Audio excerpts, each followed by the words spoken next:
We begin the day with a partnership forged by mutual isolation and mutual needs. I'm talking about the alliance between Russia and North Korea and their leaders, Kim Jong-un and Vladimir Putin. Now, the two countries have been increasing their cooperation, Moscow to help wage its war against Ukraine, Pyongyang to help bolster its finances and military.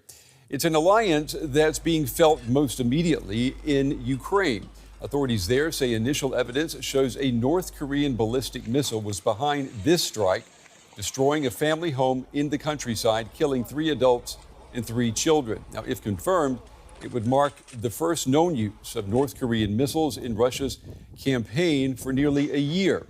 It could also point to a new supply from Pyongyang. Here's what Ukrainian President Volodymyr Zelenskyy said earlier. According to initial reports, the Russians used a North Korean missile in Radushne for the first time in a long time. Of course, there will be further investigations and everything will be verified. But as of now, this is a North Korean ballistic missile. It's an alliance between Moscow's scum and the insane regime in North Korea. For the sake of missiles, to have a North Korean contingent on our borders here in Europe, for killing our Ukrainian children. Well, Ukraine has in the past accused North Korea of supplying around 150 missiles to Russia. It said forensic analysis showed the weapons were highly unreliable, with many of them exploding mid-air before reaching their intended targets. Now, 2 types of North Korean ballistic missiles have been identified by Ukraine, both of them short range. One is the KN-23, which has an estimated maximum range of 690 kilometers. The other is the KN-24, which has an estimated maximum range of 410 kilometers. Ukraine says it first confirmed the use of these missiles back in January of 2024. North Korea has also been sending troops and ammunition to support Russia's war. South Korea's central bank says this partnership helped the North Korean economy grow 3.5% last year, meaning it may be enriching and strengthening Kim Jong-un's regime. And joining me now is Jenny Town. She is one of the most closely watched experts on North Korea. She's a senior fellow at the Stimson Center, director of its Korea program, and director of 38 North, a leading source of analysis on North Korea's military, economy, and nuclear program. She has also briefed policymakers and testified before the U.S. Senate on security on the Korean Peninsula. Jenny, it's good to have you with us. Ukraine's President Zelenskyy, he calls the evidence preliminary here, but when he's talking about this missile, but how convincing is it, and what must investigators establish before confirming that this was indeed a North Korean missile? Well, the radars that Ukraine uses to see where the missiles are coming from do measure the flight and the trajectory, the speed. And so it does have the signatures of a North Korean missile versus what we know of Russian missiles. Of course, we will need to wait to see until they actually analyze the debris to validate that it was in fact a North Korean missile using the parts and the components that we've seen in previous North Korean missiles. So I think the bigger point here, of course, is that this is the first time we've seen the prospects of Russia using North Korean missiles over the past in about a year. Do you think, though, if this is indeed a North Korean missile, would it point to old stockpiles, or would you say that this is a fresh delivery coming from North Korea? It's hard to say, of course, but most likely it would be newer missiles. There's been a lot of discussion and a lot of evidence previously this year that North Korea has been, or the Russians have been giving the North Koreans design pointers on how to improve the quality and accuracy of their missiles. We saw the performance a year ago of North Korean missiles was not very good. It did not have a very successful rate of impact. But here, the reports are showing that the Russians, with the Russian technology and advice, that they have been able to really improve the accuracy, as well as then the North Korean missiles have a bigger payload, than what the Russian missiles have. So this is most likely newer missiles that have these newer designs and improvements integrated into them. Which would suggest then that these North Korean missiles would be helpful and useful to Russia's strategy of overcoming Ukraine's air defenses. I know that the president of Ukraine, Zelenskyy, he's demanding more Patriot interceptors. I mean, is he arguing that North Korea's involvement makes this more than a European war with direct implications for Asia and the United States? I think the war itself and North Korea's participation in the war has already made that point, that we do have now a cross-theater conflict that's going on that does have, stakes for Europe, Asia, and the United States, and South Korea and the Korean Peninsula, right? But I think, the Patriots in particular are important because they are faster than normal missile defense systems to be able to actually counter the speed of the Russian missiles. And so I think, Zelensky's priority number one, of course, is the defense of Ukraine. And the problem is that, the supplies have not been forthcoming, and especially now when there's a competing conflict where supplies are also being held back, especially of the Patriot missiles for the war in Iran. This week, Zelenskyy also claimed that Russia may receive another 30,000 North Korean troops. How credible is that figure, and why would Kim risk such losses after the heavy casualties that were suffered in Kursk? Well, of course, the partnership between Russia and North Korea, what North Korea provides is not free. It does come with benefits for the country, whether that's technology, whether it's cash, whether it's, further business and political support. There's a number of ways in which Russia has really boosted North Korea's profile in the international community, as well as boosted their economy as it comes out of as it recovers from the post-pandemic era.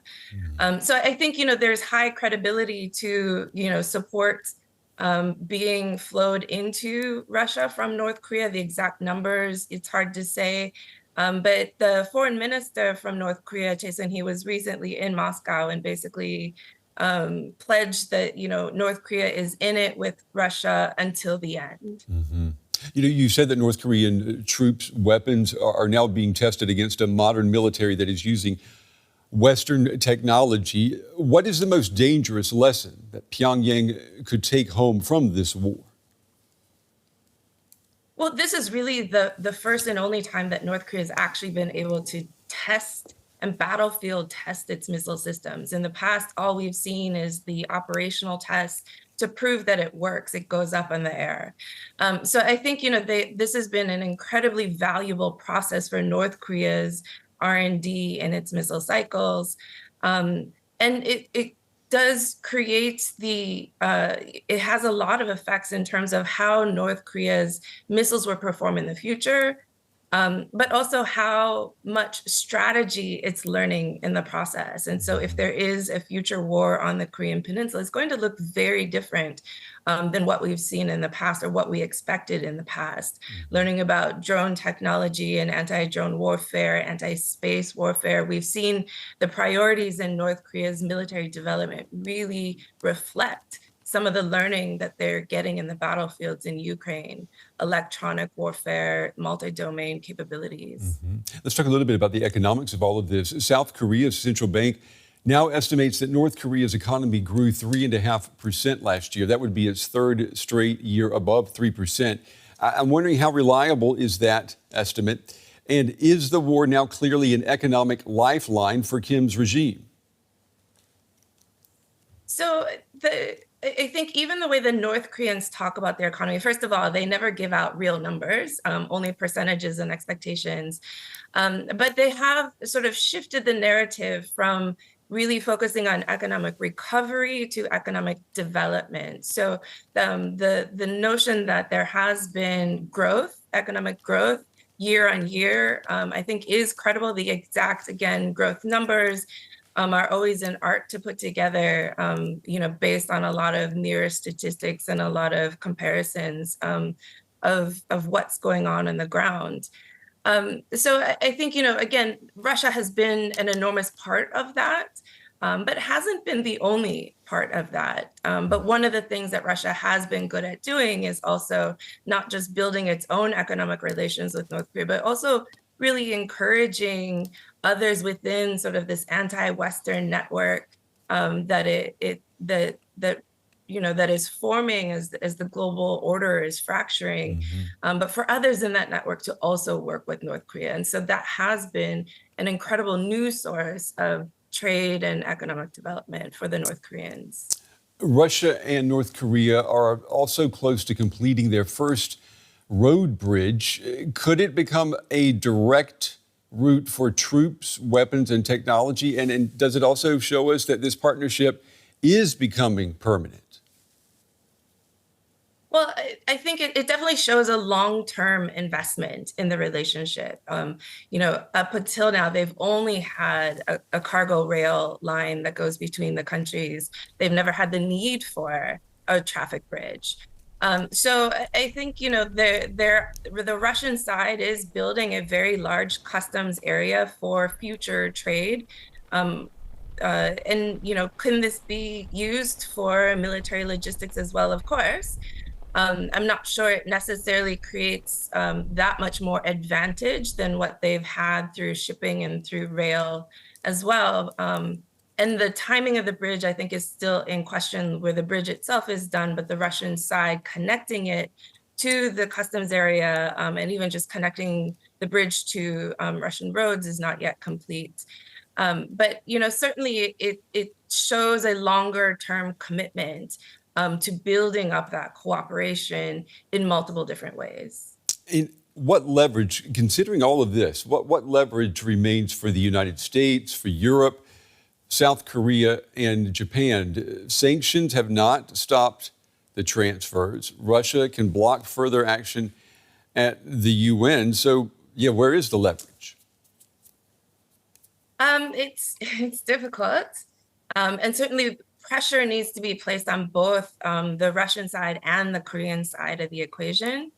I think as long as the war continues, this is a very difficult partnership and alliance to try and drive wedges through and really put pressure on. And especially, given the fracturing of the global order, the whole sanctions regime in general against both countries has really been lacking the implementation that we've seen, previous to the war and previous efforts against North Korea.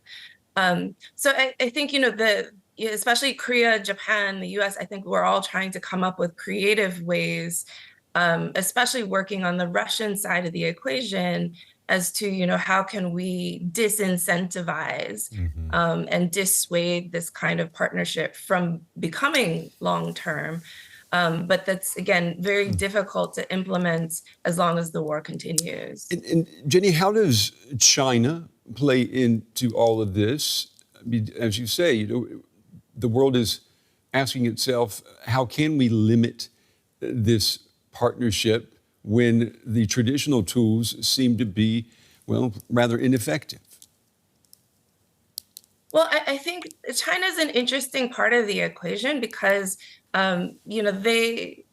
they're not all in the way that the Russians and the North Koreans are all in on the relationship.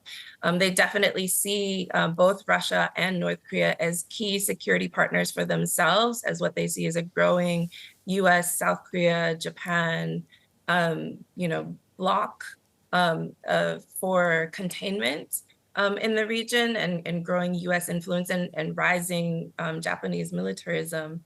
But they still have incentives as well to try and at least contain how deep of cooperation, especially in the military arena, that Russia and North Korea move forward with, and especially in the long term. So I think there is room for cooperation there to a certain degree, but some of that is also contingent on how much the competition dynamics between the US and China really continue to be applied to the situation. And before we run out of time, let me ask you what we have discussed already this week repeatedly here on this program. Does this alliance that we're seeing between North Korea and Russia, does it end when the war in Ukraine ends, or has it already become something much more dangerous that the world needs to take notice of? I think we've crossed that threshold. I think, yes, they have the Comprehensive Strategic Partnership Treaty, but in addition to that, given how much Russia has needed North Korea's support in the war, it's really accelerated cooperation on multiple levels, and not just in words, but in implementation. And so, there was a recent evidence of North Korean workers in a Moscow food factory. There's lots of agreements that are being made, to send North Korean workers into the Russian Far East, where Russia needs, it has a need for workers, and especially foreign workers, to take the places that were normally filled in the past by Eastern European migrant workers. So I think, there is a long-term cooperation aspect to this. I think the nature of it might change a little in terms of where the emphasis is placed and what that cooperation looks like. But given what we've seen, again, even just with the missile cooperation and the technology cooperation on these battlefield missiles, the KN-23 and 24, I think we have crossed into a threshold where, the relationship has already benefited enough to create something very different than what North Korea could have done on its own. And that impact will have lasting implications for the alliance and for global security in general. Yeah. As you say, there may be no going back at this stage. Jenny Town, good to have you on the program. We covered a lot of territory today. We appreciate your analysis. Thank you. Great, thank you.